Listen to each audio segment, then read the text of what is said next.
Good afternoon. Happy Friday to anybody who catches this.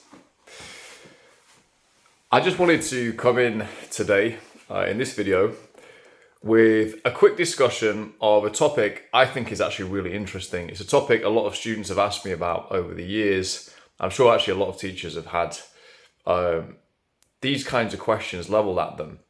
And it's questions like, what's the point of this? How is this going to help me? You know, with your year 9s, year 10s, what's the point of this English language stuff? What's the point of this maths foundations here? How is this going to help me going forward? And obviously there's lots of different answers for that, and there's lots of very good answers.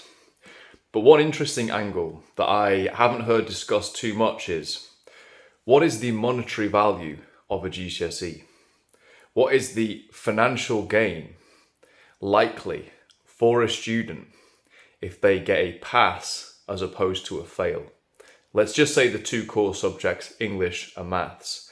So the difference between a student who passes versus a student who fails.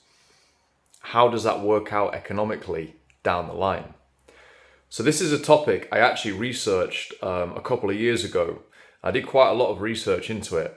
And what I found was really, really interesting. And even actually slightly different to what I expected. So for students who get a pass grade and leave school after year 11, so they get a passing grade but they leave school after year 11, versus a student who fails and also leaves school at the end of year 11, the difference in that first year, when they're only 16, 17 years old, the difference is about £2,000 in their earning potential. Presumably that may be because the student who has got the GCSE, they can get onto some kind of paid apprenticeship or whatever it is. Or maybe there'll be other reasons for it, I'm not sure. But the statistical difference was £2,000 within the very first year. And what happens over time is those lines diverge more and more. Those lines diverge more and more. So you go 7 and 8 years down the line, the difference might be £10,000.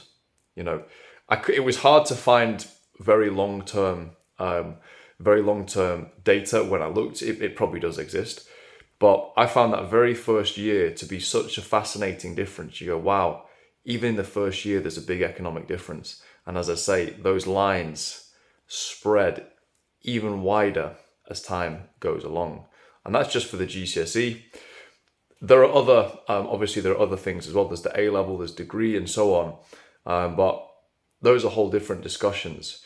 Just for the GCSE, we've got a £2,000 difference in the first year. So I thought that was really interesting, a little data point. I thought I'd just share that in this video.